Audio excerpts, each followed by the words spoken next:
Merci, j'espère que vous m'entendez. Mesdames, Messieurs, bonsoir, chers collègues, je suis heureux d'être ici. Je vais montrer quelques projets de notre bureau et je commence avec le titre Dans les archives des plans. C'était une exposition qu'on a fait à Berlin l'année dernière et maintenant juste vient finir dans l'Architecture Forum à Zurich. Et cette expo consistait juste des plans des logements. Il y en avait 66. Et c'était tous nos projets, tous nos logements qu'on a fait dans la carrière de notre bureau. Et on a montré juste les plans. Rien d'autre, pas d'images, pas des visualisations, rien que des plans que vous voyez ici. Ils étaient tous dans la même échelle, 1/200, le plan type. C'est aussi une chose assez marrante qu'en français, je crois que c'est le mot juste, le plan. En allemand, on dit Grundriss, il y a un mot spécifique pour un plan. Alors, ce n'est pas une section, c'est juste vraiment un plan de rez-de-chaussée, ou d'un étage. Je trouvais ça intéressant qu'en français, il y a juste un mot un peu général pour ce dessin spécifique. Et pourquoi juste des plans? Il faut dire que c'est un peu les radiographies de nos projets. Et ce n'est pas la forme extérieure qui est intéressante, mais leur structure, leur DNA. Et il faut avouer que nous, on est des junkies des plans. C'est la chose la plus importante, c'est la chose qu'on regarde le premier, c'est aussi là qu'on travaille le plus dessus. Et il faut dire que tout le reste, c'est un peu la garniture. Alors c'est un peu notre façon à travailler, peut-être aussi à comprendre nos projets. Et il faut dire aussi que, bon, je pense partout, mais surtout à Zurich, la construction des logements est devenue beaucoup plus importante. C'est une recherche architecturale aussi dans la construction du logement. C'est assez difficile. Les typologies, il y a beaucoup de variantes de typologie, mais ils ne changent pas aussi vite que peut-être dans les salles de concert, dans les écoles. C'est peut-être plus facile de varier. Et c'est aussi cette chose qui nous intéresse beaucoup dans les plans et la typologie des logements. Et dans cette recherche, on ne cherche pas surtout pas les nouveautés, mais plutôt le travail typologique, comme j'ai déjà dit. Et pour nous, les logements, c'est vraiment pas les questions des inventions, mais aussi du développement et qui se change. Alors dans l'expo, on a montré tous ces plans-là, ceux-là dans l'échelle 1/200, tous dans la même échelle.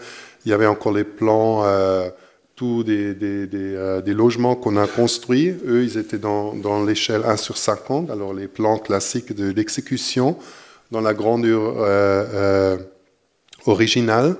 Alors c'était vraiment une exposition pour des architectes, dans l'idée aussi d'un open source. Attends, j'ai traduit ça en français, bon, vous comprenez. Alors l'idée de partager les plans, ouais. Et puis voilà, open source, parce que nous on pense et on est sûr que l'architecture, elle s'est développée comme ça. On a toujours pris, on n'a jamais inventé quelque chose, on a toujours pris ce qui était là, on l'a changé, on l'a développé. Et il y avait une nouvelle chose qui est sortie, et je crois que ça, c'est aussi la force, d'après nous, ça, c'est la force de l'architecture, comment elle se développe dans le temps. Voilà, à l'intérieur, il y en a beaucoup, hein, il faut encore.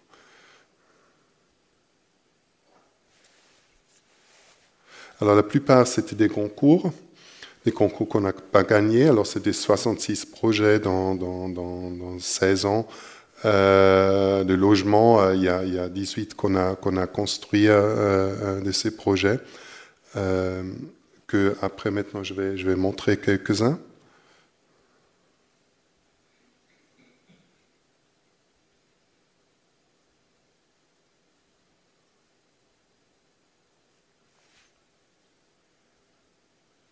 C'est encore mieux de les regarder les plans dans le calme, non? Voilà encore une image de l'exposition. Là, vous voyez vraiment le mur. Il y avait encore une grande échelle roulante qu'on pouvait mettre.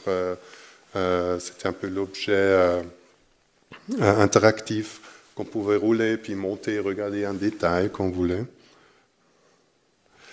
Et vite quelques mots sur notre bureau.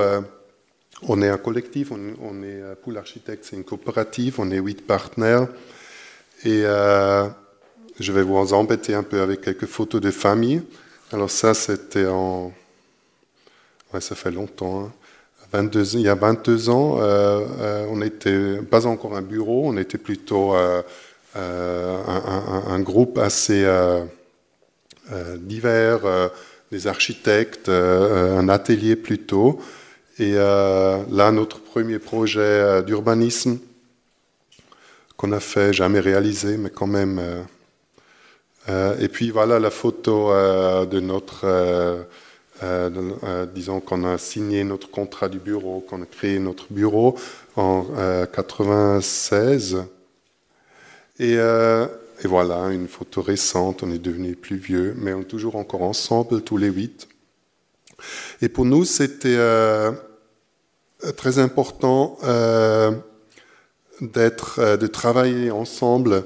On ne voulait pas être, spécifiquement, on ne voulait pas être un bureau d'auteurs. Pour nous, l'architecture, c'était clairement un teamwork. On travaille ensemble. Et on voulait aussi montrer ça, disons, dans la forme de notre bureau. Et toujours encore aujourd'hui, il y a beaucoup de collègues qui nous demandent, qui sont surpris que ça marche toujours encore. Je n'ai pas une recette pourquoi, on est toujours ensemble. Mais à la fin, pour nous, c'est logique de travailler comme ça. C'est peut-être aussi la forme qui nous convient. Et puis, c'est aussi assez marrant que... bon, c'est toujours difficile de commencer comme bureau jeune, mais après un certain temps, pour les clients, c'était tout à fait logique. On était les 8 partenaires, il y avait des gens qui étaient responsables pour des projets. Et toujours encore après 20 ans, pour les architectes, c'est toujours encore spécial d'être un bureau avec beaucoup d'auteurs. Et pourtant, il y a beaucoup des exemples, surtout dans la deuxième partie du XXe siècle, des collectifs d'architectes. Je vais vous montrer quelques-uns. Là, c'est TAC, The Architects Collaborative, en Amérique, avec Walter Gropius au milieu. Il y a Archizoom, il y a Super Studio, il y a le Team So du Japon, que j'aime beaucoup. Il y a en Suisse l'Atelier 5 qui a fait de très bonnes choses. Et puis ici à Toulouse, le Team 10, que c'était encore un plus grand collectif avec beaucoup de bureaux qui se changeaient. Alors je crois que c'est quand même une méthode qui est assez... qui produit assez qui peut produire des bons résultats et qui n'est pas si spécial. Bon, maintenant je vais rentrer un peu dans nos projets. Je vais vous montrer 4 projets de logement qu'on a construits. Ils sont tous, juste une n'est pas une coopérative, c'est peut-être une chose assez spéciale en Suisse, et surtout à Zurich, il y a beaucoup de coopératives. La plupart se sont fondées dans les années 20 et 30, mais il y en a aussi un temps qui sont plus jeunes. Il faut voir qu'à Zurich, il y a 30% du logement que ce sont alors de tout le marché qui sont des coopératives. Alors c'est quand même une force. Et il faut savoir que comme la plupart, ils sont assez du logement qui était construit dans les années 30, 40. Ils sont maintenant dans un état qu'il faut les rénover ou les détruire et refaire. Alors il y avait juste le moment aussi un peu après la crise d'hypothèque qu'on avait en Suisse. Il faut aussi savoir que la Suisse avait une grande crise d'hypothèque en 1900, voilà, maintenant j'ai déjà un loop, 1992-94, qu'il n'y avait plus rien à construire en Suisse. Les banques, ils étaient sur la même chose qu'en 2008 mondial. Ils étaient sur leur hypothèque. Il fallait... les architectes, il n'y avait plus rien à travailler. Beaucoup des architectes en Suisse sont allés dans ce temps à Berlin parce qu'il y avait beaucoup à construire. Et bon, après quelques années, ça recommençait. Et juste en ce moment, à Zurich, il y avait vraiment la ville qui a fait beaucoup des concours. Et puis surtout aussi les coopératives, ils commençaient à faire des concours, à rénover et surtout aussi à reconstruire leur lotissement. Et c'était aussi le moment qu'on a commencé avec notre bureau. Alors nous, on est un peu grandi aussi avec ça. Et pour ça, c'est aussi très important pour nous. Mais c'est aussi très important pour la ville parce que les coopératives, ils ont fait des concours, ils ont fait des logements avec une certaine qualité. Et les privés, bien sûr, à un certain moment, ils ont dû suivre parce que sinon, ils n'ont pas pu vendre ou louer leur appartement. Alors, le projet que je vais montrer ici, c'est ici, là, on est au nord de Zurich. Il y a la télévision nationale qui est ici. Alors, c'est vraiment là une déchetterie qui brûle les déchets. Alors, vraiment, on est au bord de la ville qui est plus ou moins ici. C'est un développement plutôt nouveau dans cette zone. Il va y avoir beaucoup de construction. Et ici, il y avait une sorte de super... une super coopérative, alors que c'était plusieurs coopératives qui ont fondé une très grande coopérative pour faire 500 appartements. Je ne sais pas, pour la France peut-être c'est pas beaucoup, mais disons en Suisse, comme c'est tout est plus petit, c'est quand même une grande construction. Et ils ont fait une chose assez spéciale, ils ont fait un concours et les premiers 4 prix gagnants, ils ont après construit chaque bureau, il a construit 3 maisons dans l'urbanisme du bureau gagnant. Nous, c'était pas notre urbanisme, on a fait une chose complètement différente. On a recommencé à zéro, mais on était là dans le team et on a fait 3 maisons dans cette coopérative qui s'appelait, je trouve ça assez bien, c'est Plus que vivre. Il s'appelle Plus que vivre et ça veut aussi dire qu'il essaye vraiment de faire des différents modes de vie qui peuvent, différents modes de logement. Alors il y a des appartements à 15 chambres par exemple, dans la même maison avec des appartements tout à fait normaux. Alors il y a vraiment des différents modes de vie qui peuvent être possibles là-dehors, mais ce qui est aussi très important, que le rez-de-chaussée, il va être vide, il n'y aura pas d'appartement et ils essayent vraiment d'y amener des ateliers, des magasins, des cafés là-dehors. Alors là, on va voir parce que tout le lotissement, il vient juste de se finir. Alors il y a les locataires qui sont déjà dedans, mais en bas, on va vraiment, tout le monde est très curieux si ça vraiment va voir, si c'est possible d'amener la vie là-dehors. Ce qui est normalement très difficile. Et nous, on a fait là-dedans 3 maisons, celle-ci, celle-là. Alors celle-ci, je vais montrer, c'est peut-être aussi la plus particulière qu'on a fait, en béton isolé. Là, on a fait une tout à fait en bois et on a fait encore une 3e plutôt plus classique dans la construction. Et voilà. Et les bureaux duplex et Futurafrosch qui ont fait l'urbanisme, ils ont fait tout un catalogue avec et puis il y avait le jury, il y avait tout plein, le client, il y avait des grandes séances de discussion, du développement après le concours, où on a discuté les plans, les projets. Alors tous les bureaux, ils commençaient à développer leur bâtiment. Et il y avait juste un livre avec des règles, juste pour ce lotissement, comment construire les maisons, que sont les idées. Et là-dedans, avec ces règles, bien sûr, tous les architectes, ils ont essayé de faire quelque chose et de développer quelque chose. Et ce qui est intéressant, c'est que les carrés qu'il fallait construire, ils étaient assez profonds, alors d'une profondeur de 30 mètres, et il fallait toucher tous les bords avec les maisons. Alors ça veut dire que pour ramener la lumière, il fallait toujours inventer quelque chose. Alors c'était la règle de toucher les bords, et puis ou bien on a fait un grand trou au milieu, ou on a coupé les angles. Il fallait toujours chercher quelque chose pour arriver à faire des logements là-dedans. Alors le bâtiment que je vais vous montrer, c'est celui-là, à la place au milieu. Et là, on s'est décidé, primo, de le faire dans un matériau spécial. Alors c'est du béton isolé. Il y a un mur du béton pur, pluré, 45 cm.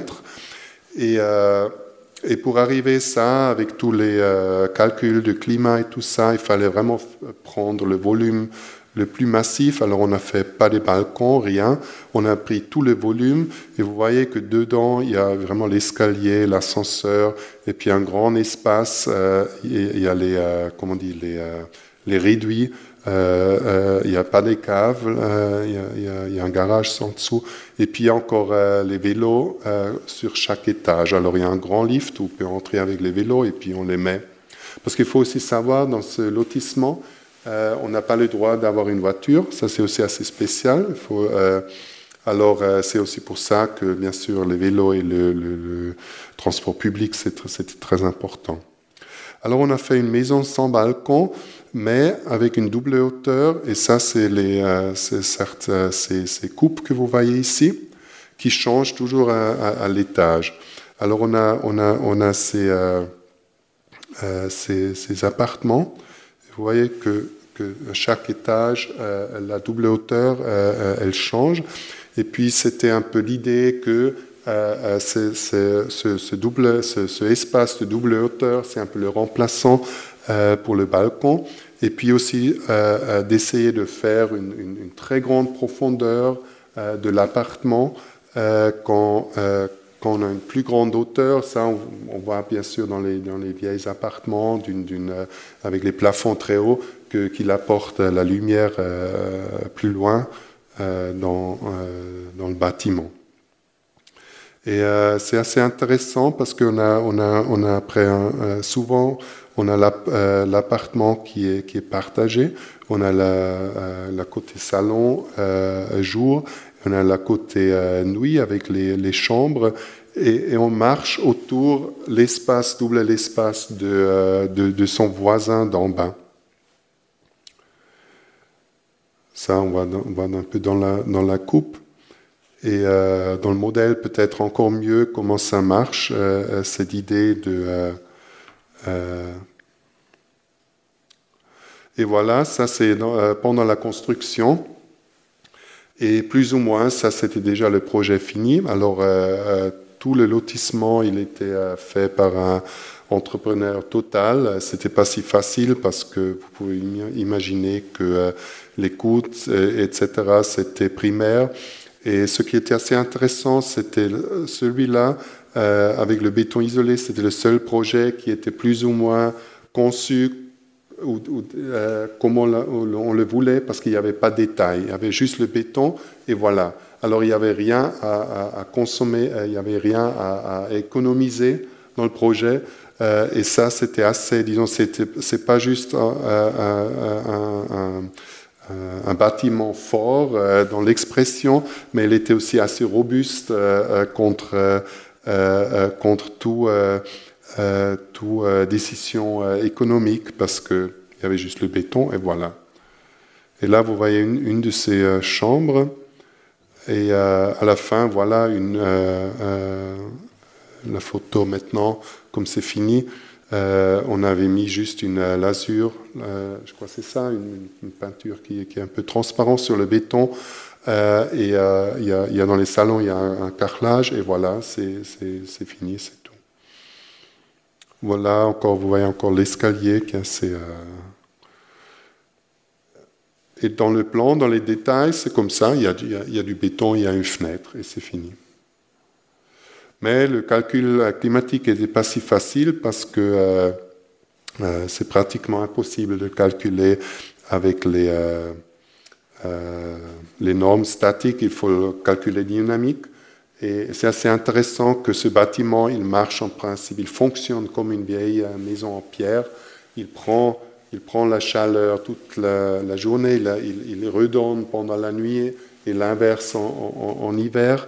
Et ça, c'est assez fascinant que ça marche.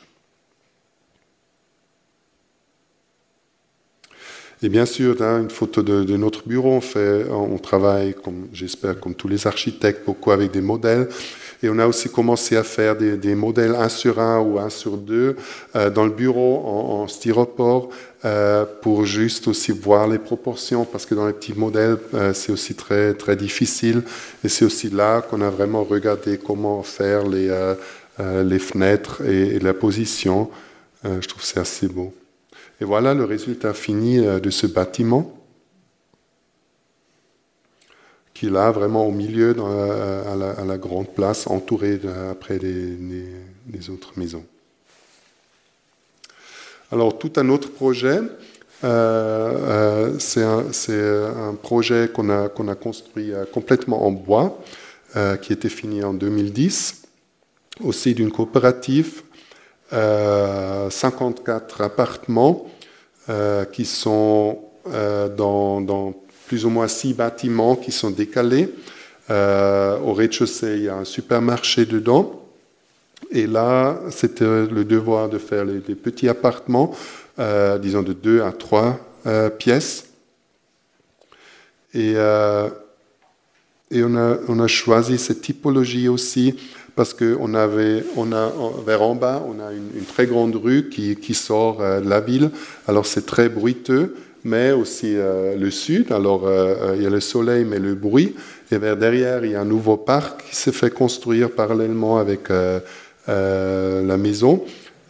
Et puis c'est assez facile, on a mis le salon vers le sud, mais aussi vers le bruit, et on a mis les chambres vers derrière, vers le parc, mais aussi vers le nord. Alors tous les appartements, ils ont les deux côtés, et avec le décalage, ils sont assez profonds, ils ont 24 mètres de profondeur, et avec le décalage, bien sûr, c'était possible de rendre, d'avoir la lumière au milieu de l'appartement. Mais une autre idée, c'était aussi quand on fait des petits appartements, on n'a bien sûr pas autant de surface. Et l'idée aussi, comment je crée le plus d'espace senti. Alors, quand j'ai peu de chambres et je le mets comme une enfilade, une après l'autre, et j'ai vraiment la vue dans un 2 pièces de 20 mètres, 24 mètres. Ça fait grand, même si c'est pas si grand, non, question de surface. Et ça a très bien marché. C'était assez marrant parce que les clients, ils parlaient jusqu'au moment où c'était construit et on était dedans. Ils parlaient toujours des tuyaux. Alors, il n'était pas très convaincu. Heureusement, on a gagné le concours, mais il n'était pas très convaincu qu'il y a une qualité, parce que dans le plan, peut-être ça fait un peu étroit, mais quand on est dedans, c'est vraiment, ça marche très bien. Et en bas, et pour ça, vous voyez, il y a les escaliers et surtout les ascenseurs qui sont au bord.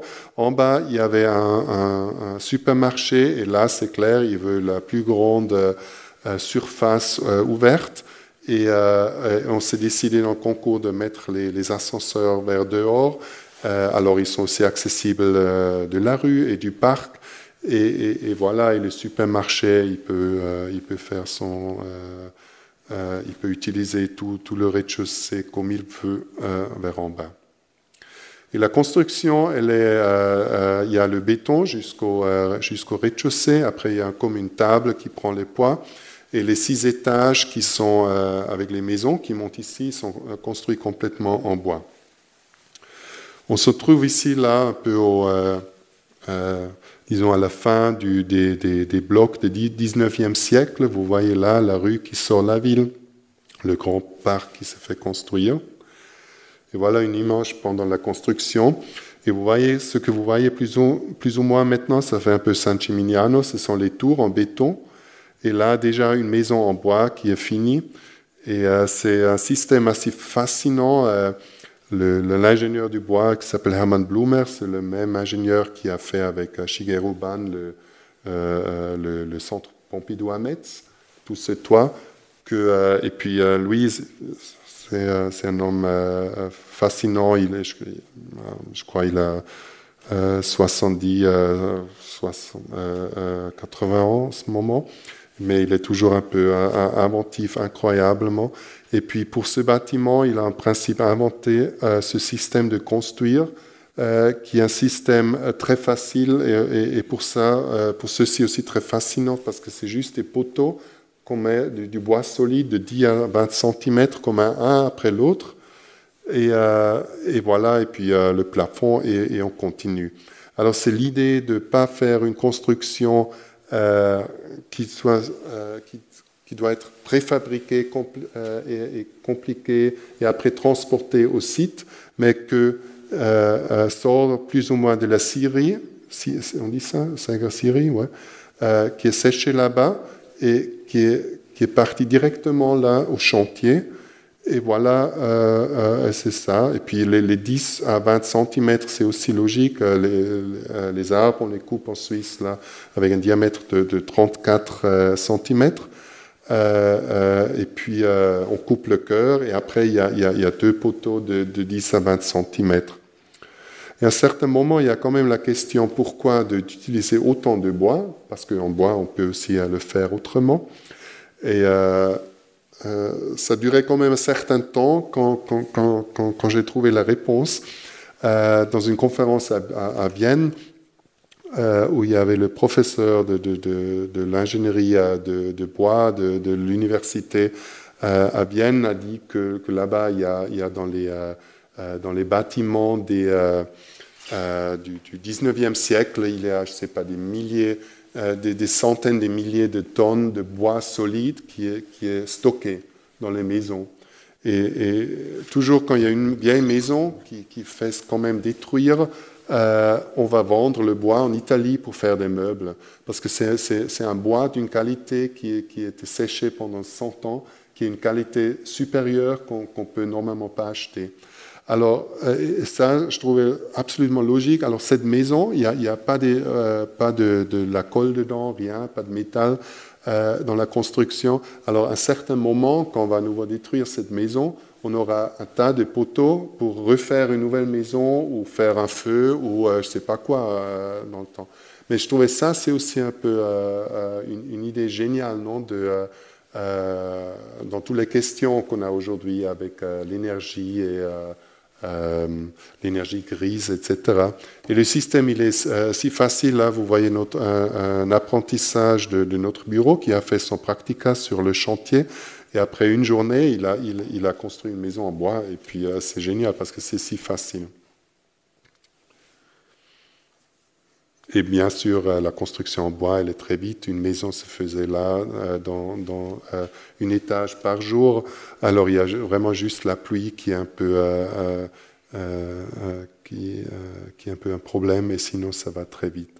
Et puis, c'est sec. Alors, on peut continuer vraiment à construire parce qu'il n'y a rien qui doit sécher là-dedans. Et voilà, une image de 2 pièces avec la cuisine entre salon et chambre.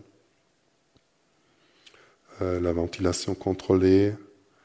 Et voilà, vous voyez au milieu le bois, le détail avec le bois.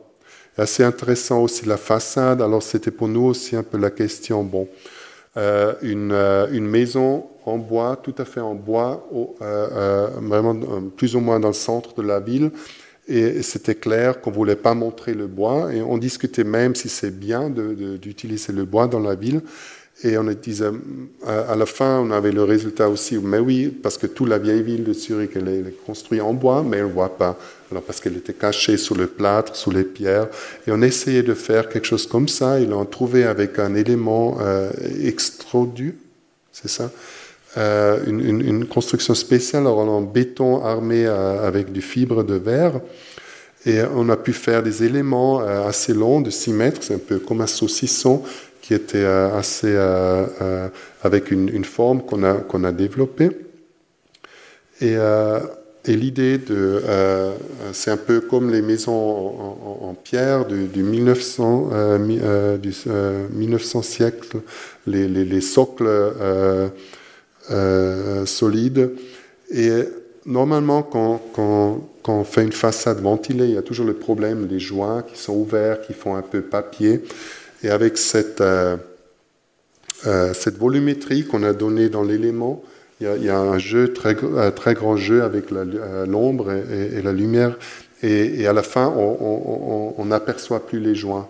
Alors c'était aussi un peu cette idée de travailler avec ça. Et ça marche très bien vraiment dans la rue. C'est vraiment une maison très solide qui est vraiment aussi à côté de cette grande rue qu'on a l'impression qu'elle tient. Et bien sûr, les références, ils sont évidents. Je ne dois pas vous rappeler, là, à Paris, il y a beaucoup des bâtiments, rue Franklin de Perret et aussi Henri Sauvage, rue Vavin. Et on a très travaillé aussi un peu avec les bâtiments à gradins. Je trouve ça très intéressant.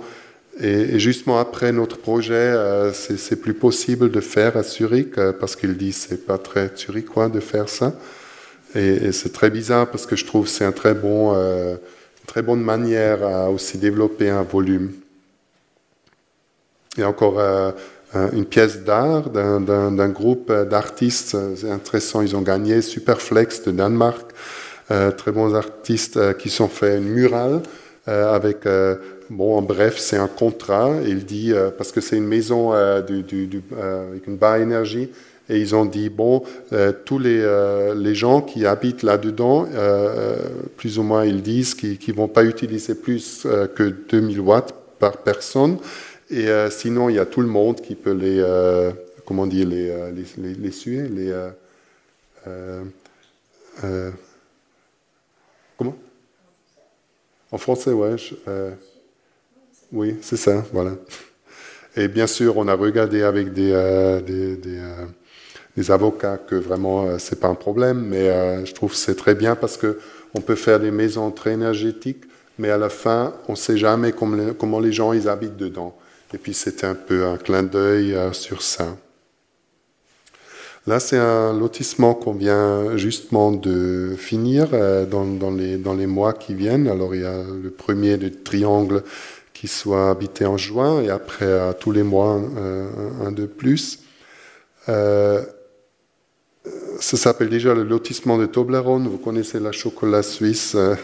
On est heureux que le peuple, que les gens, ils ont choisi un surnom, disons, plutôt, je trouve, plutôt positif. Et la maison, elle est très facile, très simple. C'est un triangle. C'est un peu un principe d'oignon.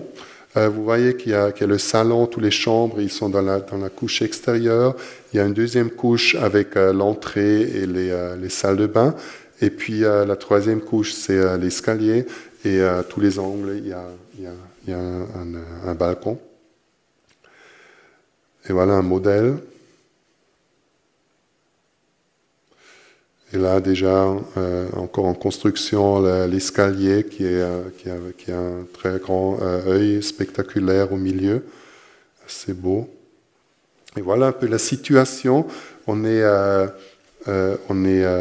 disons, plus ou moins en bas, il y a la fleuve, la Limmat qui passe Zurich. Et on est là en bas. Et vous voyez, on est juste un peu à la limite d'une partie où il y a vraiment la colline qui monte et qui a des maisons, des logements de plus ou moins à 8 à 10 appartements par maison, et après ça va les petites maisons familiales. Et puis c'était la grande question, comment s'inscrire là-dedans, de faire un lotissement assez dense, mais quand même déjà dans le sens très vert, et le vert qui passe. Et on s'est décidé de faire un truc vraiment dans le concours, de développer le lotissement avec les triangles. Là encore, quelques photos de dans le temps. Alors c'est là, c'était pas encore construit là. Alors c'est là que se trouve maintenant tout ce lotissement. La construction originale, vous voyez déjà, ça c'est détruit maintenant, des années 30. Et puis on a refait ça. Alors c'est vraiment une colline qui était encore dans les années 20 plus ou moins vert. Il y avait un village plus loin, et que c'est bien sûr aujourd'hui tout partie de la ville. Et ça marche assez bien. On est heureux de ça, parce que c'est encore plus transparent, même que les maisons, ils ont de en bas, parce que c'est déjà la colline d'une hauteur de 8 étages. Mais entre, on a des très belles vues qui passent de en haut vers en bas à la fleuve.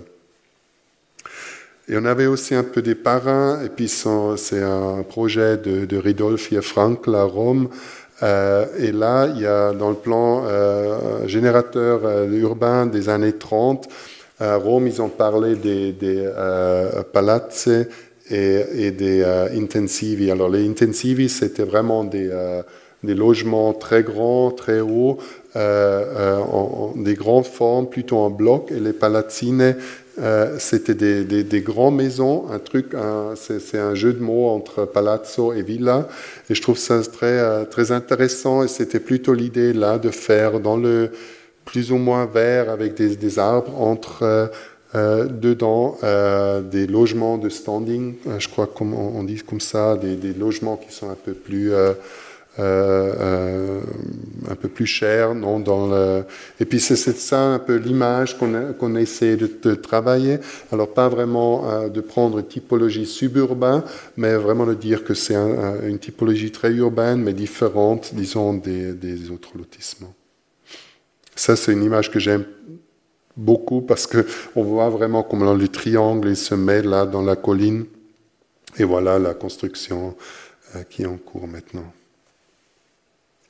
Un autre projet qu'on vient finir il y a 10 ans, c'est au nord de Zurich, et c'est vraiment à la limite de la ville. Alors vers en haut, vous avez les champs et vous avez l'autoroute, et c'est vraiment un projet qui montre très clairement la limite de la ville. C'est une longue barre qui fait une cour demi-ouverte vers la rue. Vous avez une très belle vue vers le champ, mais aussi le bruit d'une autoroute qui est incroyable. Alors pour ça, on ne pouvait pas faire des chambres vers derrière. Et c'est pour ça la barre elle est très fine, il y a juste 11 mètres.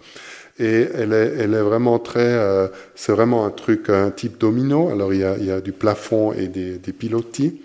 Et vous voyez, ça c'est la structure. Il y a les escaliers, les pilotis. Et après, on a mis les façades, et le troisième encore les chambres. Et vous voyez, il y a deux types. Alors on entre, et il y a une enfilade. On entre, il y a la cuisine vers derrière. Il y a toujours une loggia qui est très profonde. Et ou bien on a la loggia juste à l'entrée et les chambres vers derrière. Ou l'inverse, on entre à la côté des chambres, on passe les chambres, et puis on a le salon et la loggia à la fin de l'appartement. Alors ça change par étage.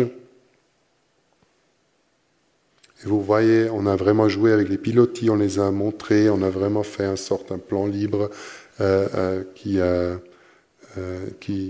joue autour de ces pilotis. Et voilà, c'est les appartements qui sont très clairs, parce qu'il y a peu de profondeur. Et vous voyez vraiment ici, là, c'est vraiment à la limite la ville. Là, il y a le petit lac, il y a l'autoroute, elle ne se voit pas, mais elle s'entend. Et puis la construction aujourd'hui, là, c'est déjà tout construit. Alors c'est tout un nouveau quartier au bord de la ville qui s'est fait construire. Et là, vous voyez bien l'autoroute. Bon, maintenant, il y a le projet de couvrir l'autoroute. Alors, il y a toujours un changement aussi. Et ce qui était très important là, c'était une partie nouvelle dans la ville. Alors on est quand même un peu, on est au bord de la ville. Il n'y avait pas de bus, il y avait beaucoup de nouvelles constructions. Il n'y a pas encore de l'école en ce moment. Et surtout, il y a peu de surface publique. Et avec ces cours demi-ouverts, je crois qu'on a fait une chose qui est pas mal parce que, bon, c'est clair, c'est une place qui appartient aux gens qui habitent ici, mais elle n'est pas enfermée. Alors c'est quand même aussi, elle donne aussi quelque chose à la rue. Et puis à un certain moment, l'investisseur, il voulait plus des ateliers au rez-de-chaussée, mais juste aussi des appartements. Et on a pu le convaincre de garder la hauteur de 3,50 m au rez-de-chaussée pour que jamais il y a peut-être il y a peut-être nouveau un atelier ou un restaurant ou un café qui peut s'installer peut-être dans 10 ans, dans 20 ans. Et vous voyez, après, on a fait cette cour avec les paysagistes vraiment très verts, qui est très jolie. Et aux entrées, on voit vraiment par la maison sur les champs vers dehors de Zurich. C'est assez beau. Et le dernier logement, c'était plus ou moins notre premier projet à Leimbach, qu'on a gagné un concours. Il y avait la ville a fait, comme j'ai déjà dit, en 1996, elle a lancé 5 concours parallèles. Alors, plus ou moins tous les bureaux d'architecture à Zurich, ils ont partagé. On a gagné un de ces concours. Et puis, c'était aussi notre premier projet, mais aussi un très grand projet de 120 appartements, très important pour notre bureau. Mais de lancer aussi 5, c'était aussi un signal, non, de la ville vers les architectes et vers les investisseurs, de dire, bon, on va faire dans les 10 ans, on va faire 10 000 appartements. Et nous, on a choisi, on a participé au bord sud, alors à l'autre extrémité de Zurich, aussi nouveau, vraiment à la frontière de la ville. Et on a fait un bâtiment, il y a une grande pente, vous allez le voir plus tard. Et là, on a choisi de faire une typologie des appartements. Bon, il fallait faire des 4 pièces à 5 pièces. Et on voulait vraiment que tous les appartements, ils profitent de les deux côtés. Alors, qu'est-ce qu'on a fait? Normalement, on peut faire ça avec un escalier et 2 appartements. Ça marche bien. Et vous connaissez la typologie, un escalier, il y a 2 grands appartements et un petit qui est normalement au sud. Mais alors, comme nous, on ne devait pas faire les petits appartements, alors on a choisi de faire un mécano de 6 appartements. Alors, il y a 3 appartements par escalier et il y a toujours 2 appartements en double. C'est un peu difficile vraiment de comprendre dans le plan. Alors, ça marche comme ça. On a un escalier et puis on a 2 appartements qui sont connectés directement et puis on a un appartement en duplex qui est orienté d'une côté, et après, on fait un pas à côté, et après, il a à nouveau l'orientation dans les 2 côtés. Et à la fin, on l'a nommé six-pack, comme on dit là en anglais pour la bière, non, 6 bières. Et vous voyez bien comme ça, là, un peu dans le modèle, comment ça marche. Vous avez l'escalier, vous avez 4 appartements sur niveau, et il y a toujours 2 duplex. Et tout ça, c'est un peu comme un jeu de Tetris qui est mis ensemble. Et après, c'est facile. Après, on a juste répété ce système. Et le reste de la forme, c'était plutôt la topographie qu'on a coupé la maison. Et on est au bord sud. On n'a pas de vue sur le lac, mais une très belle vue sur les Alpes, les montagnes. Et vous voyez là, on est vraiment au bord, dans la colline. Et on a mis sur le terrain les deux maisons vraiment au bord du terrain, très hautes. Et on a laissé tout le champ ouvert avec des très, très vieilles arbres, des pommiers, des très beaux pommiers. Et vous voyez là un peu, on voit même là-haut les montagnes. Alors on a vraiment une vue spectaculaire. Et puis c'est vraiment aussi un peu comme un mur qui nous signalise aussi un peu la fin de la ville pour nous. Et là, vous voyez vraiment en bas le terrain commun avec les vieilles pommiers. Et voilà, ça c'est les maisons qui sont couvertes avec de pierre. Voilà. Bon, maintenant je vais passer un peu du logement sur un autre thème. On fait bien sûr pas juste du logement, on fait et récemment on a beaucoup des écoles à construire. Et là, dans les projets d'école, c'est maintenant 4 écoles que je vais montrer qu'on est en train de construire. La première, elle est déjà finie. Et là, pour nous, c'était toujours l'importance de faire un espace commun, l'espace où se rencontrent les élèves ou les étudiants, parce qu'on pense que c'est vraiment presque plus ou moins l'espace le plus important dans une école, de pouvoir s'échanger, de se rencontrer, parce qu'on est sûr que ça, c'est une partie aussi de l'éducation et de la formation. Alors là, c'est une école primaire, plein centre, dans un petit village de la Suisse, une école primaire. Il y a 2 étages. Et vous voyez là, en bas, il y a un corridor qui passe avec les salles pour les profs, et la bibliothèque, salle de groupe. Et après, il y a toujours un escalier qui monte. Et en haut, il y a les salles de classe, les salles de groupe entrent. Et voilà, là vous êtes vraiment dans il y a un changement de typologie par étage. Et là où vous voyez vraiment que c'est la concentration, il n'y a plus des corridors, il y a juste l'escalier, et puis on entre dans la salle de classe. Et en bas, il y a vraiment l'espace de rencontre et de connexion. Alors, vous voyez ici, construction en béton, le toit et l'étage supérieur, il est construit en bois. Et voilà, alors là, vous avez le grand couloir avec les escaliers qui montent. C'est aussi l'espace pour faire les pauses quand il pleut, etc. Et en haut, il y a tout un autre monde en bois, plus calme, avec les salles de classe, la belle vue, et les salles de groupe qui sont toujours gérées de salles de classe avec la lumière cénitale. En principe, très, très facile, un système très facile. Voilà l'école avec un toit qui bouge un peu. C'est aussi un peu l'idée de travailler un peu la silhouette avec les montagnes autour.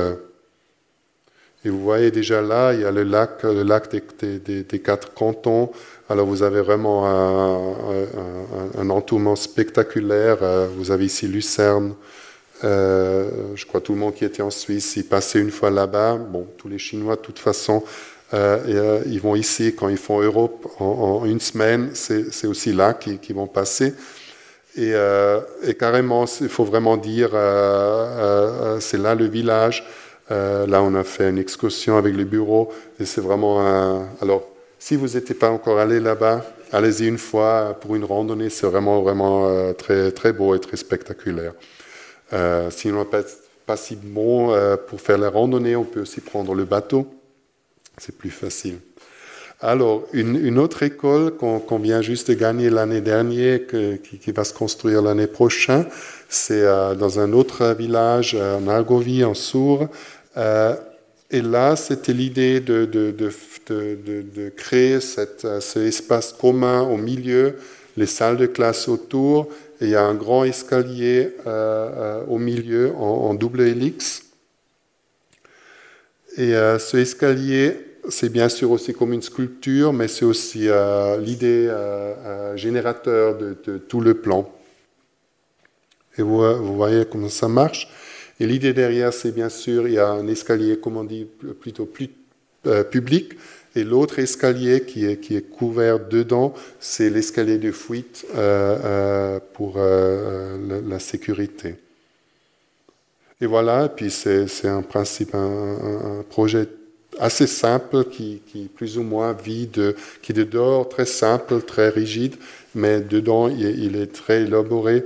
Et bien sûr, vous connaissez Chambord, qui était un peu le parrain dans ce projet, de ce escalier de double hélice. Et puis là, on est vraiment très heureux qu'on a pu le faire. Et puis je crois que ça donne vraiment des vues assez spéciales dans l'espace. Et puis l'idée, c'est aussi que tout l'escalier, c'est un peu l'espace commun. Et voilà, ça c'est l'école de dehors, très simple, très rigide, c'est aussi l'idée un peu de la surprise qu'on entre le bâtiment, mais le bâtiment en soi, il est très calme. Alors, une autre école qu'on va construire, qu'on va commencer cette année, c'est une école des infirmières, une école supérieure d'une petite ville à côté de Zurich, à Winterthur. Un principe un peu en plus grand, c'est pour 1000 étudiants, mais le même système, vous avez une ceinture des bureaux autour et les salles de classe là au milieu, mais les salles de classe, ils sont là, il me manque le mot, ils sont mis une sur l'autre dans ce grand espace, un peu comme des briques en bois. Alors ça, c'est dans le plan. Vous voyez autour, c'est très facile, très simple, mais dedans, il y a beaucoup de choses qui vont se passer. Ça, c'était vraiment monter. Et vous voyez là les bureaux à côté, au milieu, les salles. Et ça, l'idée de ce intérieur, alors de toutes les salles d'école qui sont vraiment, il y a des escaliers qui montent, alors c'est vraiment tout un paysage là-dedans. Et maintenant, on descend nouveau dans le modèle. Vous voyez, les petites salles, on est toujours en contraint avec l'ingénieur, bien sûr, de trouver comment les faire et comment ça marche. Ça va être aussi en béton. Et les petites salles, ils sont en haut.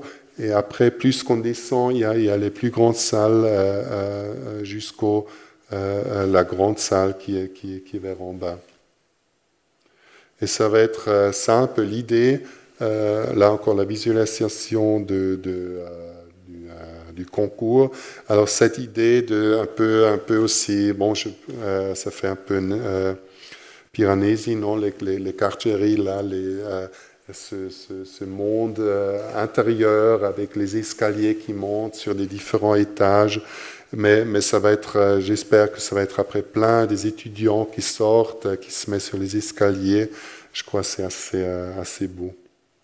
Tout se trouve dans un parc de Winterthur qui a une grande histoire industrielle qui a maintenant fini.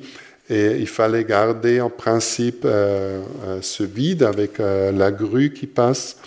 Et nous aussi dans le concours, on a gardé la vieille façade. Maintenant, on doit aussi encore la défendre parce que question d'écoute, etc. Mais l'idée, c'était vraiment de garder et juste d'ajouter 2 étages avec les mêmes briques pour faire cette maison. Alors là, vous voyez le plan, je ne sais pas, le plan noir, le plan de ces côtés. Alors vous voyez, vous avez vraiment les très grands comment on dit, espaces qui sont remplis des grandes surfaces.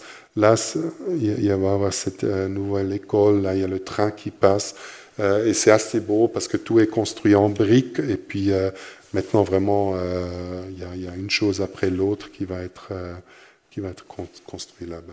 Et la dernière école, c'est une école supérieure qu'on a aussi commencé à construire cette année pour 2000 étudiants, c'est près de Bâle, une école avec différents départements. Il y a l'architecture, la pédagogie, les mécaniciens qui s'appellent aujourd'hui en Suisse mécatronique, j'aime bien ce mot, et life science, alors des labos. Et ce qu'on a fait, en principe, c'est nouveau un peu, ça se répète, mais je crois que ça marche très bien dans les différentes échelles. Nouveau, un espace au milieu qui est géré par tous les étudiants. Et puis, ça, c'est le rez-de-chaussée. Et quand on monte, on a les salles, les grandes salles de cours, etc. Et des grands escaliers qui passent à ce milieu.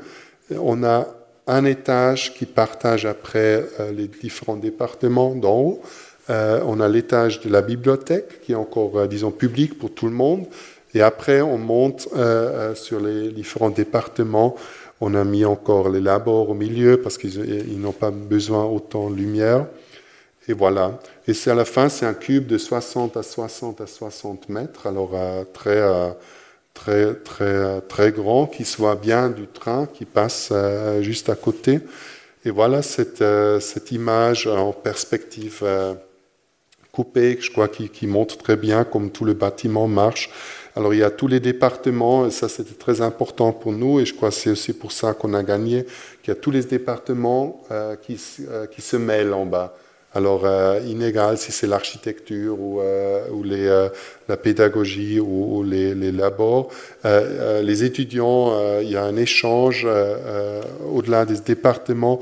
Et en haut, après, il y a ces départements. Et puis, on ne sait jamais combien de places il y a un département qui va utiliser ou l'autre. Ça peut changer. Là, on avait aussi un parrain, c'est le grand Paul Rudolph, architecte américain, qu'on a aussi pris cette idée de montrer l'espace. Ça, c'est l'école d'art et architecture à Yale, l'architecture brute, un très beau bâtiment. Alors voilà encore quelques images, comment ça pourrait devenir. Alors vous voyez qu'il y a les grands escaliers. Pour l'ingénieur, il a toujours parlé des ponts. Alors pour un ingénieur, c'est très grand. Alors, ce n'est pas des escaliers banals, c'est vraiment des ponts qui passent là 15 mètres à 20 mètres de la diagonale, ce grand espace. Et dehors, dehors, c'est vraiment un cube. On a laissé un parc de devant et on est aussi dans un site assez industriel. Et je crois pour l'école, c'était aussi très important vraiment de montrer ce signe que l'école il est aussi plus grand que les bâtiments des ateliers à côté qui sont assez grands et assez importants. Et voilà, vous voyez un peu là, il y a vers là-bas ces Bâle, et puis il y a tout le site qui va se développer. Et le premier sera maintenant l'école qui est placée là, au coin à l'angle de tout le site. Alors, pour conclure, un autre dada de nous, l'urbanisme. Dans le bureau, je ne sais pas, c'est toujours aussi un peu la question de combien de temps on va investir aussi sur des autres idées que sur les idées des clients. Et nous, on a commencé de parler de 10% qu'on l'utilise de tout l'argent qu'on gagne, qu'on ne fait pas juste des concours et on a de nouveaux clients. Et puis, c'est aussi, parfois on a la chance, mais souvent on ne peut pas faire ce qu'on veut. Et on a dit, peut-être il faut prendre un peu de l'argent et vraiment développer des choses qu'on ne pourrait pas avec des clients. Et une chose qu'on a fait les dernières années, c'était un projet qu'on a géré avec 4 autres bureaux. On a dit qu'il faut faire quelque chose. Nous, architectes, on doit aussi s'impliquer un peu dans l'urbanisme. Parfois, les architectes ils se sont retirés, surtout en Suisse, un peu sur l'objet. Et puis, ils ont dit, bon, le reste, de toute façon, on ne peut rien faire. Et on a fondé un groupe qui s'appelait Crocodile. Ça c'était juste parce que le premier rencontre c'était dans le restaurant qui s'appelait Crocodile, facile, simple.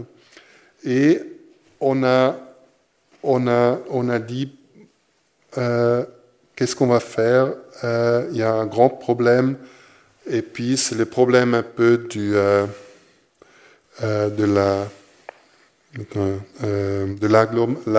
l'agglomération dans les villes. Je crois que vous connaissez peut-être une grande ville comme Paris, ça marche peut-être différent, mais je pense aussi en France, les petites villes, il y a un centre, et puis autour, il y a un truc qu'on ne comprend pas tellement bien. Bien sûr, le même problème en Suisse, parce qu'on a quand même un très beau paysage, mais il est aussi très bâti, et puis il y a aussi un truc politique, parce que les communes, ils ont une très grande indépendance en Suisse. Et ce qui se passe un peu, c'est ça va rester toujours une agglomération, mais ça va détruire aussi la campagne. Alors, nous, on était d'accord qu'il faut rompre ce processus de l'urbanisation de la campagne, et on a dit la solution, c'est bien sûr la ville, c'est simple. Mais on a commencé à faire quelques idées, on a pris contact avec les communes à côté de Zurich et aussi avec la ville, et on a vu qu'ils étaient très nerveux, qu'un groupe tout à coup, tout à fait indépendant, commence à faire une chose comme ça. Et ils étaient très intéressants. Nous, on a continué un peu. Et après, à la fin, on a fini avec un livre. Et c'était assez bien aussi. On est resté toujours indépendant. Alors, on ne s'est pas laissé payer par les communes ni de la ville de Zurich, parce qu'on a dit on veut faire une proposition de la vue des architectes. On était très réaliste, mais aussi un peu ludique dans toute cette idée. Et on a dit, on va faire une proposition d'une image d'une ville, alors ce que nous, les architectes, on veut bien faire, comme, disons, discussion. Une partie de discussion vraiment pour dire, voilà, c'est ça que vous devrez faire, primo, mais aussi, c'est peut-être l'air que ça va avoir. Et les images que vous avez vues maintenant, c'est un peu cette agglomération de Zurich qu'on dit peut-être, ouais, c'est même pas si mal. Il y a des petites maisons, il y a des petits centres, des supermarchés, vous connaissez ça. Il y a des moments, ça fait un peu Amérique, avec des pinballs. Il y a même des parties très vertes. Alors, où est-ce qu'il y a le problème? Et le problème, bon, il y a beaucoup de construction, beaucoup de pression. Alors ça, c'est vraiment les images. Vous pouvez, j'en suis sûr, on pourrait les faire aussi des alentours de Paris, partout, dans toutes les villes. Mais c'est un peu un rien. Ça, c'est un problème. Et l'autre problème, c'est que vraiment, si on ne fait rien, la campagne elle va disparaître, parce que toutes les communes, ils vont construire et essayer de chercher des petits industries qui font quelque chose. Alors là, vous voyez un peu dans les années 20, alors c'est juste à côté en principe, quart d'heure, 20 minutes avec la voiture de Zurich. Il y a un beau lac, il y avait dans le temps beaucoup de champs, des petits villages, et voilà l'image d'aujourd'hui. Et on voit la réalité, on parle ici un peu de 5 à 6 communes, et la réalité, en principe, c'est déjà la ville. Alors c'est déjà si dense, et on parle d'une partie juste à côté de Zurich qui a un accès de l'autoroute très bien. L'aéroport de Zurich, il est juste à côté. Alors, il y a une très, très grande pression là-dessus. Et là, vous voyez un peu le plan. Vous voyez l'aéroport ici et vous voyez cette partie. Le rouge déjà, le noir des années 70. Le rouge, la construction qui s'est faite dans les 40 années. Et vous voyez la pression et l'espace entre les communes, il va diminuer. Et le problème avec les communes, c'est aussi, ils ont leur centre et ils pensent toujours du centre au bord. Et à la fin, vous avez 2 communes et vous avez 2 fois, vous avez un peu le derrière. Il y a toujours une commune qui montre un peu le derrière à l'autre commune et un peu de vert entre. Et si on n'arrête pas ça, ils vont se toucher et voilà, c'est fini. Et on a dit, bon, il faut faire une ville. Et là, vous voyez l'idée, parce qu'on est en Suisse, alors ce n'est pas un État centraliste. Alors on a dit, bon, on va faire une ville jumelle de Zurich. Alors on a dit, bon, ça ne va pas être un grand Zurich, mais ça va être une deuxième ville. Et on a dit, on va la nommer Glatt, parce que c'est le petit fleuve qui passe là. Et la vallée s'appelle comme ça. Alors là, il y a vraiment une vallée, une petite colline entre la ville et cette partie. Et après, on a commencé à dire, on va faire 10 commandements urbains. 10 commandements, à dire, il faut faire l'urbanisation comme ça pour réussir. Ça, c'est un peu provocateur, bien sûr, c'est aussi un peu avec un clin d'œil, mais je crois, je ne dois même pas aller dans le détail, je crois, je suppose que vous êtes tous des architectes, c'est des trucs banals et tout clair, mais on a dit, pour les communes, il faut être très clair et de dire, ça sont les 10 points que vous devez y penser pour succéder. Et après, on a commencé vraiment de dire, bon, comment on va le faire? On va respecter ce qui est là-bas, c'était aussi un commandement. On va développer, on va d'abord commencer avec le vert, qui est plus important que le bâti. On va dire le vert entre les communes, qui est maintenant un peu des champs, rien, ça va être les parcs. Et avec ça, et après, il y avait des espaces qu'on a densifiés. À la fin, on avait en principe un modèle type d'une ville. On a pensé sur le trafic, bien sûr, le réseau d'exploitation des différents...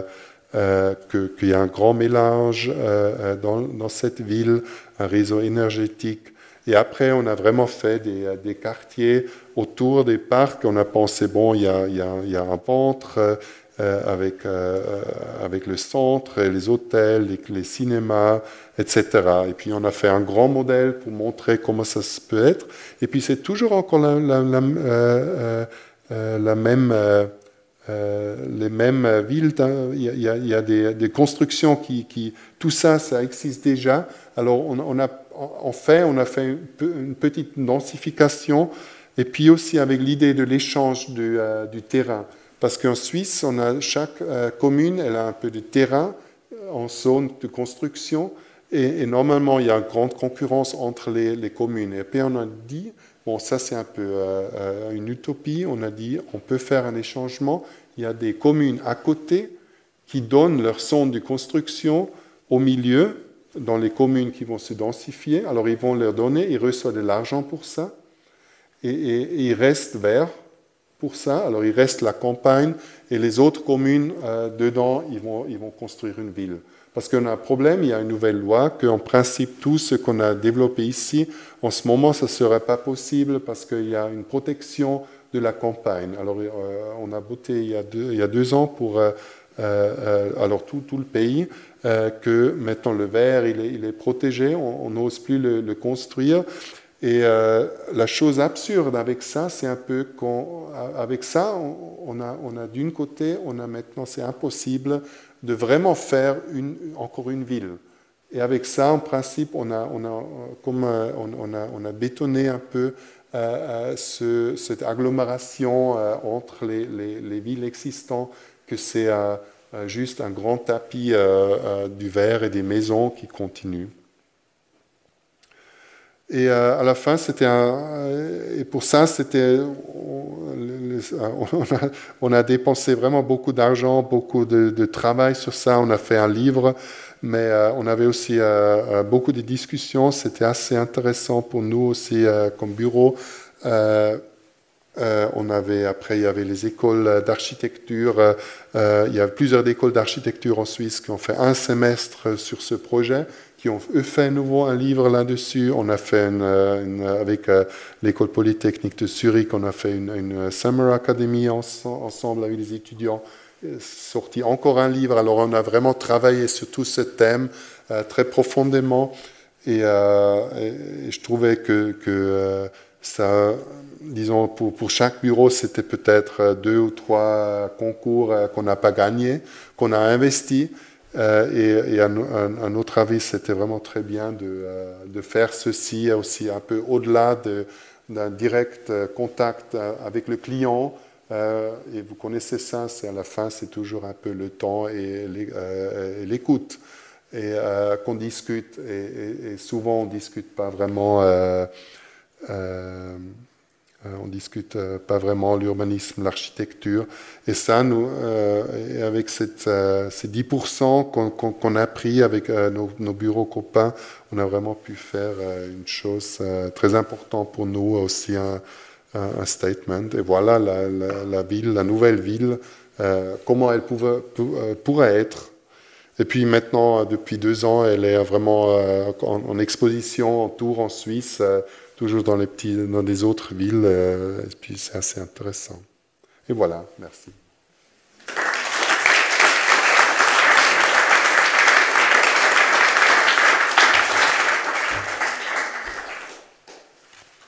Voilà, des questions.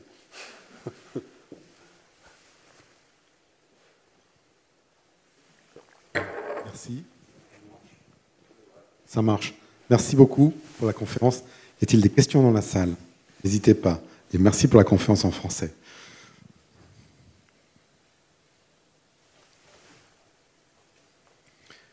Une petite question basique. Vous faites beaucoup de projets.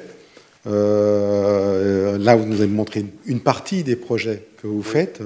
En fait, vous êtes un bureau de combien? Il y a un collectif, mais vous êtes un bureau de combien de personnes? Maintenant, on est 70 dans le bureau, avec tous les pratiquants. Mais bon, on est déjà 8 chefs, alors ça fait juste 10 personnes par chef, c'est pas gros.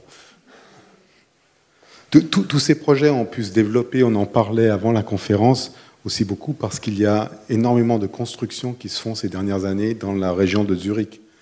C'est spécifique quand même à cette région. Ben oui, surtout, je crois que j'ai décrit ça un peu, surtout le logement.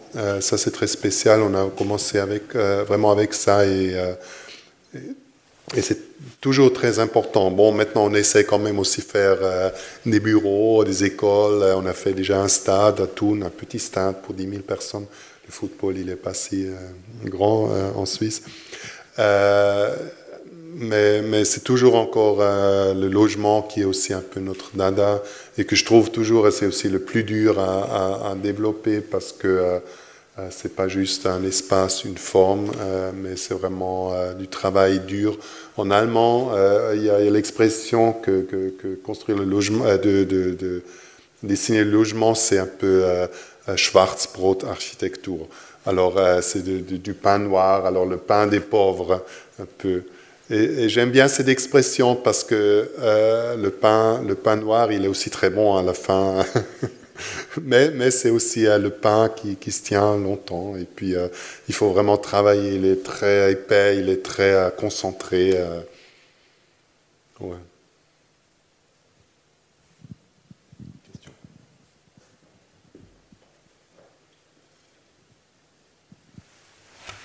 Bravo pour la conférence déjà.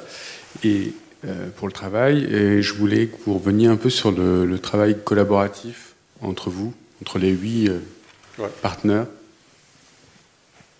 Comment ça se passe? Ah, cette question, elle vient toujours, bien sûr. C'est très facile. On est juste un bureau et puis on a, disons, les projets. Ça se fait par normalement deux partenaires, et puis qui sont responsables alors des projets. Et puis on s'appelle chez nous, ça s'appelle ça le pool atelier. Alors une fois par semaine, il y a des sortes de critiques internes, des concours, des projets toujours un peu changeants. Tous les semaines, 2 ou 3 projets. Qu'on discute tous les partenaires et tous les associés et les gens qui travaillent avec ces projets. C'est parfois un peu chaotique, vous pouvez imaginer, mais aussi très, très important. C'est toujours le moment aussi de la critique. On connaissait bien sûr des études. Là c'est normal. Il y a toujours ce moment de la critique. Et pour nous, c'est très important parce que c'est le moment déjà de la critique interne. Alors mes collègues qui ne sont pas dans le projet, et souvent, il y a toujours le moment où on devient, disons, on devient amoureux d'une idée et puis on ne voit plus rien. Et je crois que c'est aussi le moment où les autres disent oui, mais peut-être et là, qu'est-ce qui se passe là, et vous avez pensé à ça, et pourquoi c'est comme ça. Alors, ce n'est pas toujours agréable, bien sûr, mais c'est très important aussi de développer dans la discussion, dans ce discours, après aussi les autres idées. Et c'est là, bien sûr, après, c'est nouveau, le projetant, le partenaire, à la fin, il peut faire ce qu'il veut. Alors les autres, ils ne disent pas, bon, maintenant cette maison elle doit devenir rouge parce qu'on était... mais c'est clair, quand il y a 5 de mes partenaires qui trouvent, ouais, bof, cette idée, peut-être, c'est pas si génial. Peut-être je la défends encore, bien sûr, mais quand même, ça travaille, et après, on continue. Et après, bien sûr, on a tout qui est bureau, qui est organisation, ça, c'est les 8, c'est comme un... je ne sais pas, comme peut-être dans une entreprise, il y a les décisions qui se font ensemble, comment on continue, le personnel, tout ça. Ça c'est fait après les 8 dans le bureau. Alors il y a comme deux choses, il y a le bureau, l'organisation, et l'architecture, et l'architecture elle est vraiment faite en discours.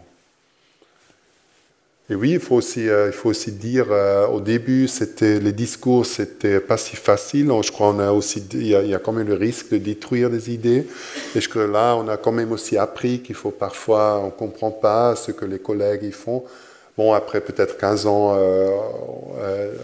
on commence aussi à penser peut-être plus similaire. Mais il y avait aussi le moment où on a aussi détruit un peu l'idée. Je crois que ça, c'est peut-être le risque qu'on ait beaucoup de gens, mais de l'autre côté, on peut aussi supporter des idées. Il y a aussi les autres, disons comme l'école supérieure, le Grand Cube, c'était un concours, et dans le concours, c'était écrit, on ne veut pas des maisons hautes. Et puis on l'a fait quand même, parce que on était vraiment là, et on a dit, non, ça ne marche pas, les trucs longs. Et après, on a dit, bon, ça doit être un cube, et il y avait tous les partenaires qui disaient, ouais, c'est ça, c'est là l'idée, faites ceci. Et les 2 qui étaient sur le concours, ils ont dit, bon, on va faire, mais c'était aussi le support des autres qui faisait possible de continuer aussi une idée. Alors je crois que ça, c'est aussi un avantage. J'ai juste une question. Vous n'aviez jamais de femmes architectes dans votre groupe? C'est vrai. Parce qu'ils ne jouent pas le foot, moi.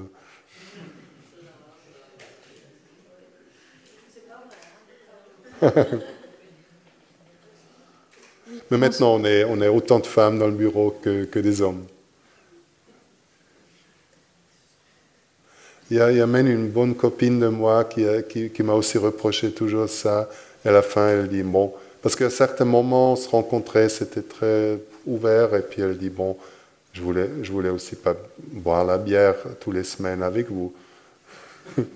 Alors il y avait un moment où c'était peut-être très ouvert, on ne savait pas encore que ça va devenir un bureau, c'était juste un peu des copains qui se rencontraient, mais je peux pas vraiment dire pourquoi il n'y avait pas de femmes dans ce groupe dans le temps. Oui, bonsoir, j'ai une question très terre-à-terre et technique.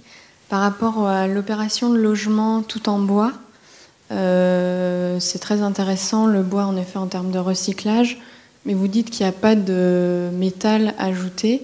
Ça veut dire que c'est uniquement des fixations tenon et mortaise entre les éléments de bois.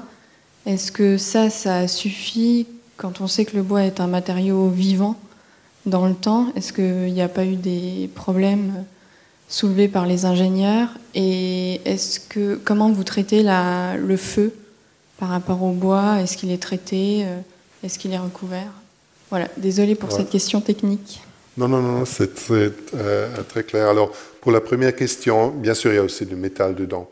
Mais la construction principale, c'est vraiment du bois. Alors, vous avez les poteaux, vous avez, là, je ne connais pas le mot, des Dübel en allemand, des sortes de joints qui sont en bois.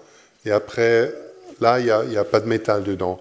On a des fenêtres dans le coin qui ont bien sûr un petit pilotis en métal. Et puis, alors il y a quand même des petits trucs, détails d'architecture qu'on voulait.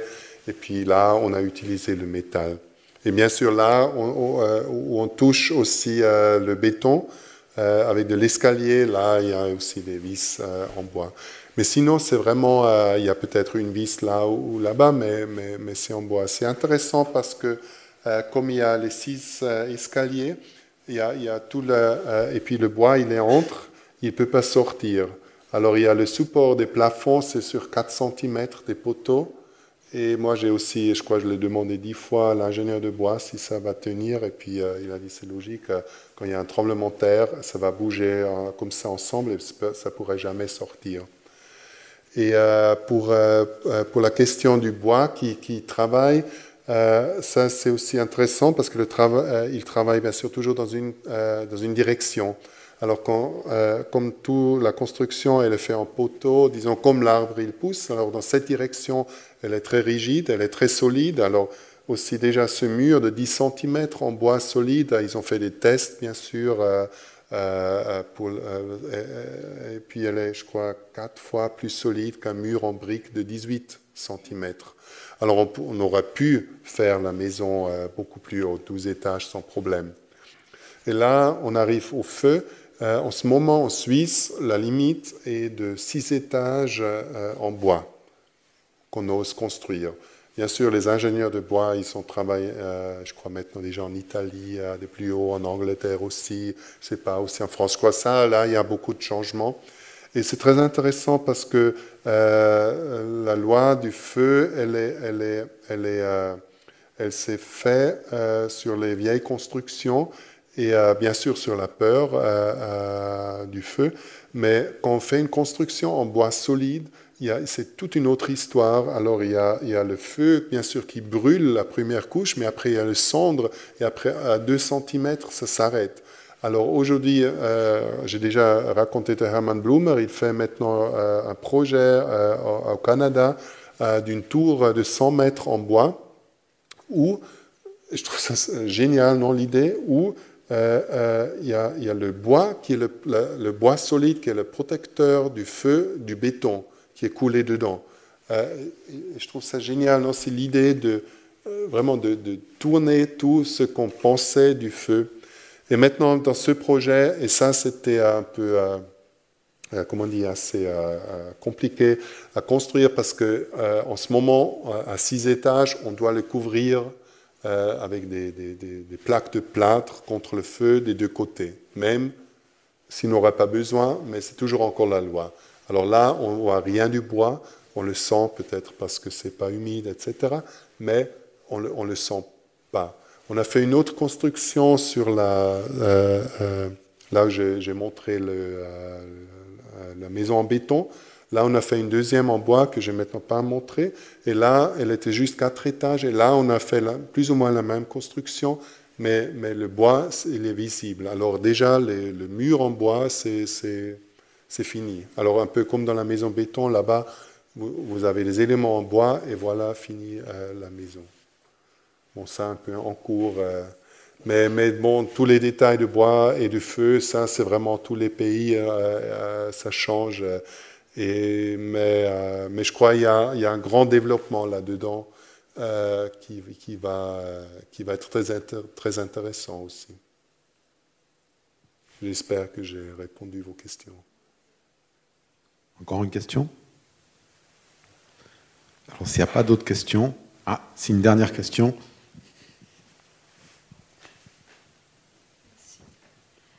Bonjour monsieur, merci pour votre projet, ils sont démontrés intéressants. Ici en Chine aujourd'hui, on est de plus en plus populaire d'avoir la stratégie pour construire une maison écologique. Et j'ai quelques amis qui habitent à Luxembourg. Là-bas, ils ont dit que la maison écologique, c'est pas très bon. Et en France, pour l'instant, je ne travaille pas trop sur le sujet. Du coup, j'aimerais bien savoir ce qui se passe en Suisse C'est comment la stratégie et votre standard et votre façon de construire la maison écologique. Merci. Wow. Ça, c'est une grande question. Mais peut-être je peux retourner à cette maison de bois parce que c'était la première en Suisse d'une idée écologique qui s'appelle la Société de 2000 watts,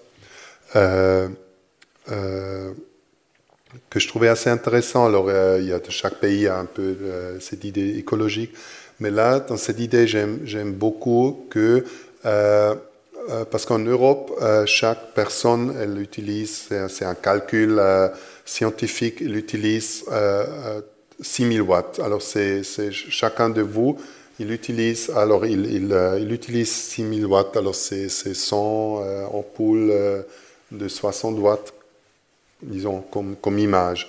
Et là-dedans, dans les 6000 watts, c'est tout. C'est les maisons, la construction, la voiture, les vacances, l'école, tout. Et l'idée avec la société 2000 watts, c'est de dire, bon, si tout le monde, alors tout notre monde va utiliser 6000 watts, on aura un problème, on le sait bien. Et l'idée, c'est de dire, bon, en ce moment, il y a beaucoup de pays qui vont maintenant s'industrialiser, qui vont monter. C'est bien sûr la Chine, mais aussi l'Inde, il y a toute l'Afrique. Et si eux, ils utilisent juste 10% plus d'énergie, on ne sait pas, c'est les discussions qu'on a aujourd'hui. Alors l'idée derrière, c'est qu'il faut trouver des solutions de réduire ça à 2000 watts, que les autres, ils peuvent monter à 2000 watts. Je crois en ce moment, la Chine, bon, ça c'est un calcul de toute la Chine, je crois elle est à 800 watts par personne. Les Américains, ils sont souvent les méchants, ils utilisent 12 000 watts. Alors là, vous voyez déjà, mais disons, nous, quand on habite dans la ville, on utilise déjà 5000 watts. Alors c'est bien de vivre dans les villes parce que ça utilise moins d'énergie. Alors l'idée, je trouve assez bien de dire qu'il faut construire des maisons, et après tout, c'est calculé sur les maisons aussi. Et là, on a fait une construction en bois, et ça, c'est déjà une réponse. Elle s'est fait construire en bois pour arriver à cette idée de 2000 watts. Et là-dedans, on a tout calculé. Alors, il n'y a pas juste l'énergie que la maison, elle utilise, mais aussi l'énergie grise qui est dedans. Et à la fin, bon, ça c'est très politique encore, à la fin, il fallait aussi encore calculer la mobilité dedans. Mais ça, en ce moment, c'est discuté très, très politique parce que si on fait ce calcul avec la mobilité, ça veut vraiment dire qu'il faut être très proche du lieu qu'on travaille. Et bien sûr, la vie, je crois aussi la même chose à Paris. La plupart des gens, ils travaillent dans la ville, mais ils habitent quelque part dans le Var, et puis ils font 1 heure avec la voiture, ou même avec le train quand ils sont un peu plus écologiques. Et ça est tout calculé dans la maison avec l'idée d'arriver là-bas et aussi de développer des idées qui peuvent être après utilisées par tout le monde pour arriver à utiliser moins d'énergie. Question complexe. Je pense qu'on n'aura pas la réponse complète ce soir, mais c'est déjà une entrée en matière intéressante de 800 watts à 12 000 watts aux États-Unis. Nous vous invitons tous, merci Mathias pour le bureau pool, et nous vous invitons tous pour un apéritif à l'entrée, et vous pourrez lui poser des questions plus précisément. Merci.